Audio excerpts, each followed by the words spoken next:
everyone, my name is Kajal Kanwar, assistant professor Biyani Group of Colleges। तो पिछली last classes में हमने planning के बारे में पढ़ा, प्लानिंग का मीनिंग, प्लानिंग का कैरेक्टरिस्टिक्स, फिर हमने पढ़ा प्लानिंग के प्रोसेस क्या होते हैं।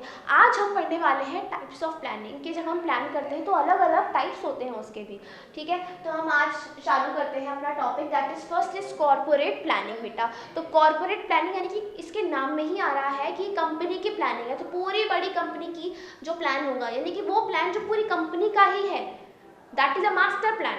सो corporate planning can be called as a master plan also, क्योंकि ये पूरी ऑर्गेनाइजेशन का है। इसका सबसे बड़ा एक एग्जाम्पल है, मान लीजिए मेरी कार की कंपनी है और मुझे ये देखना है कि अब मुझे कंपनी के लिए एक नया प्लांट बनाना है, मैन्युफैक्चरिंग प्लांट, जहाँ पे हम कंपनी की कार को मैन्युफैक्चर करेंगे।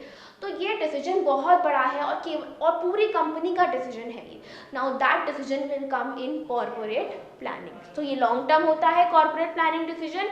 हमें कुछ चीज़ें समझनी पड़ेंगी कि ये लॉन्ग टर्म प्लानिंग में आएगा हमेशा, ठीक है। उसके बाद यहाँ पर हम मेजरली जो है वो रिसोर्सेज अलोकेट करेंगे। नेक्स्ट हम आते हैं लॉन्ग रेंज प्लानिंग में।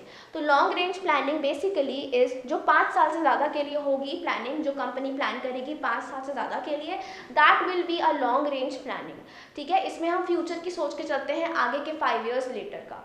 नेक्स्ट हम आते हैं शॉर्ट रेंज प्लानिंग पर बेटा। Short range planning is basically वो फोकस करना कि हम आने वाले साल में क्या करेंगे, यानी कि 1 साल के अंदर अंदर मैं कितना क्या कर सकती हूँ, वो सब प्लान जो मैं करूँगी, जो 1 साल के लिए करूँगी, वो सारा केवल शॉर्ट रेंज प्लानिंग में जाएगा, यानी कि done with in the context of long range planning. यानी कि जब शॉर्ट टर्म के बहुत सारे प्लान्स बन जाएंगे तो उनको जब हम क्यूमुलेट कर लेंगे उनको, तो वो लॉन्ग रेंज प्लानिंग में चला जाएगा।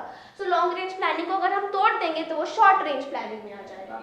सो दिस इज बेसिकली 1 साल के अंदर अंदर आप जो भी प्लान कर रहे हैं 1 साल के लिए, that will be your short range planning. अब हम आते हैं मीडियम रेंज प्लानिंग पे। Aims to establish medium term objectives and plan spanning to 2 and 5 years। अब जो 1 साल के अंदर अंदर हुआ वो तो शॉर्ट हो गया, जो 5 साल से ज़्यादा के लिए हुआ वो लॉन्ग हो गया। तो जो 2 साल से 5 के लिए होगा that will be medium range planning to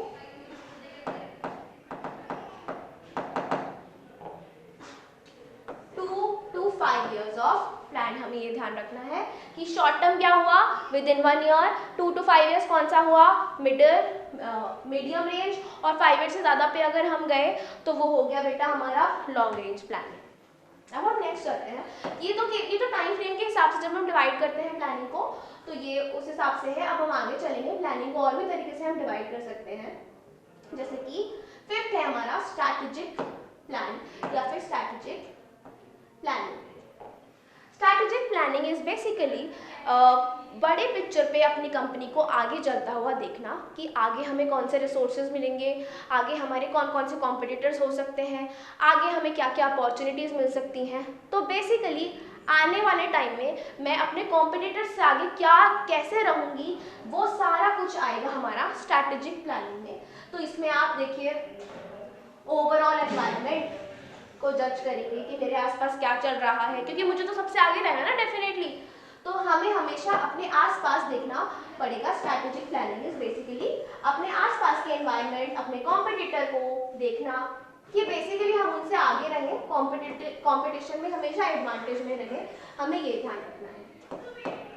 अच्छा, इसके बाद हम आते हैं टैक्टिकल प्लानिंग। टैक्टिकल प्लानिंग, अब जैसे कि हमें लग सकता है कि टैक्टिकल प्लानिंग और स्ट्रैटेजिक प्लानिंग दोनों सेम है, बट नहीं, वर्ड्स दोनों के ऑलमोस्ट सेम है कि क्या टैक्टिक है क्या स्ट्रैटेजी है, दोनों सेम हो सकते हैं, लेकिन स्ट्रैटेजिक और टैक्टिकल प्लानिंग डिफरेंट है। अच्छा, बड़ा कौन है, बड़े लेवल पे किसे किया जाएगा, स्ट्रैटेजिक प्लानिंग को किया जाएगा। लेकिन फॉर एग्जाम्पल अगर आपकी स्ट्रैटेजिक प्लानिंग है कि मुझे मेरे कॉम्पिटिटर से आगे बढ़ना है, ठीक है, तो हमारी टैक्टिकल प्लानिंग क्या होगी कि ठीक है आगे तो बढ़ना ही है, वो हमारी स्ट्रैटेजी है, पर कैसे बढ़ेंगे वो हमारी टैक्टिक्स होगी, ठीक है।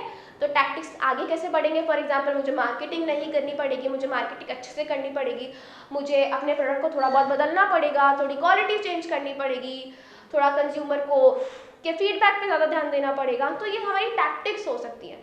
तो स्ट्रैटेजी प्लानिंग जो है उसको ढंग से वो हो जाए, उसको करने के लिए जो छोटे छोटे स्टेप्स होते हैं वो टैक्टिकल प्लानिंग में आते हैं।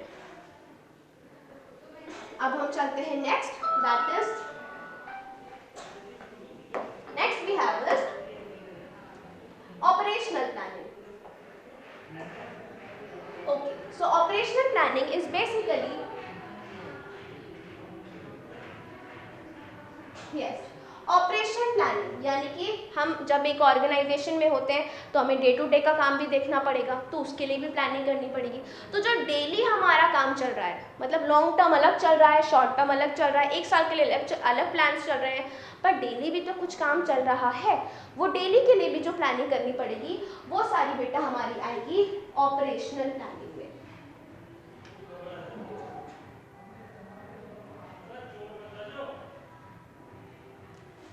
इसमें आप ऑपरेशनल गोल को अचीव करने की बात कर रहे हैं, इसमें आप टैक्टिकल प्लान को सपोर्ट कर रहे हैं।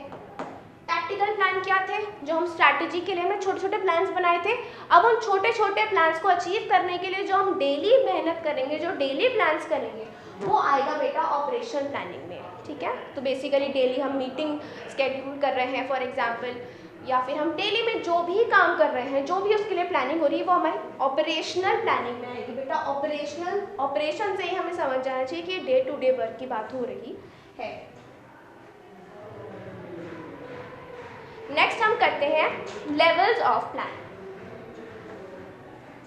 आज हम पढ़ने वाले हैं लेवल्स ऑफ प्लानिंग ही, तो ये डायग्राम से हम समझेंगे कि लेवल्स ऑफ प्लानिंग क्या होता है। पहला है हमारा strategic planning. Strategic planning again वही है कि हमारी कुछ लॉन्ग टर्म गोल्स हैं, ओवरऑल एक डायरेक्शन है। फॉर एग्जांपल मैं एक इंटरनेशनल कंपनी हूँ, तो मुझे ये ध्यान रखना पड़ेगा कि मुझे बाकी कंपनी से कैसे आगे रहना है। दूसरा है हमारा टैक्टिकल प्लानिंग, यानी कि मिडिल मैनेजर जो है वो टैक्टिकल प्लानिंग करते हैं कि जो हमारी बड़ी वाली स्ट्रैटेजी है कि सबसे आगे रहना है, ग्लोबली खुद को इस्टेब्लिश कर लेना है, तो उसके लिए टैक्टिक्स क्या होंगी, तो फिर मार्केटिंग किस हिसाब से होगी। ठीक है, मार्केटिंग प्लान बनाना पड़ेगा आने वाले 12 महीनों के लिए, आने वाले 18 महीनों के लिए, वो टैक्टिकल प्लानिंग में चला जाएगा। अब टैक्टिकल प्लानिंग के बाद हम ऑपरेशनल प्लानिंग में आएंगे, जिसमें हम day to day running, day to day क्या बात करेंगे, डे टू डे टीम्स, कौन कौन सी टीम किस किस के साथ में काम करेगी, डेली कितना प्रोडक्शन होना चाहिए स्ट्रैटेजी के हिसाब से, टैक्टिक्स के हिसाब से, ये सब हमारी लेवल्स ऑफ प्लानिंग होते हैं। तो जो बेसिकली हमने टाइप्स में पढ़ा वही सब लेवल के हिसाब से भी आ जाता है। Okay, so that was today's types of plans and levels of planning. Thank you so much everyone. Subscribe and like to Guru KPO.